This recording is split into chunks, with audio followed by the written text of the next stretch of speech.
But first, calls for hoarding to be recognised as a psychological disorder and for more support for those who do it. The British Psychological Society has told ITV News that by the time people realise they have a problem and seek treatment, it's often too late to change their behaviour. Research shows that between 2 and 5% of the UK population hoard at clinically significant levels. That's between 1.3 and 3 million people. And it can be dangerous, making homes a fire hazard.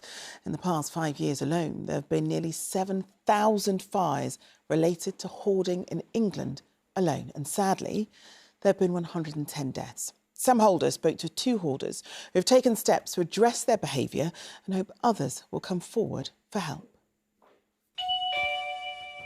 No sensationalism, no mocking. That was the agreement we had with Lynn before she let us into her home. She has been hoarding for more than 5 decades. It started as a lonely 11-year-old at boarding school. Objects helped fill the void. You don't decide why you're going to keep them.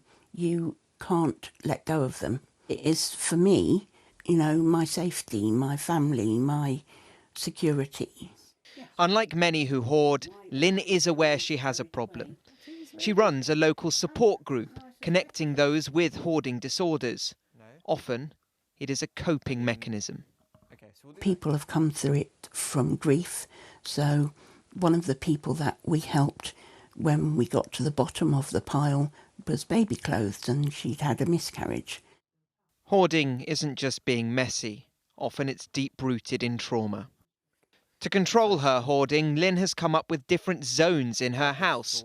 Ones which are clear and she can use, and others she can't. There's a room there on the right.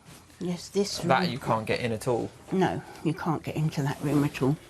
Wow, there's a lot in there, I can see. You couldn't even really... I don't even know how you'd start, to be honest. You'd have to... Well, that's the problem. It is just overwhelming, so you don't start.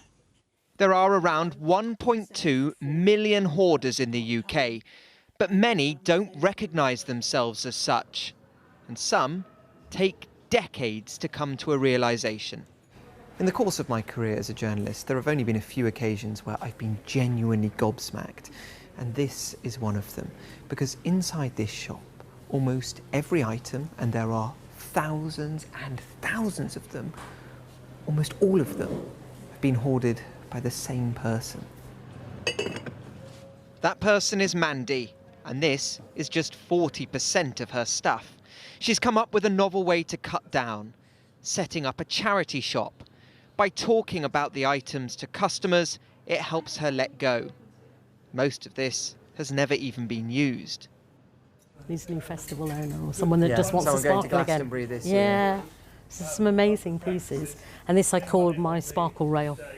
So. And this one? Yeah, I love that too, although I'm never going to wear it. It's taken 30 years to get to this point. Lots of people used to say, "You're such a hoarder," and I go, "No, I'm not." Because I hadn't really realised that there was a problem until it started to be that I couldn't really have friends over, I couldn't really move around my house. She was compulsively buying after both her parents died. I really want people to realise that, not to be ashamed, not to feel any stigma attached to it, and I think that's with any addiction or coping mechanism. This condition affects at least 1 in 50. But the British Psychological Society say there isn't enough support and are calling for a national strategy. They want psychological assessments offered to all those who hoard and a specialist service set up to provide counselling. The people with the problem, they want a service, but at the moment it's very patchy and it's not out there. There can be serious consequences with hoarding. Figures obtained by ITV News found there were nearly 7,000 fires at hoarded homes over the past 5 years. That's up by 30%.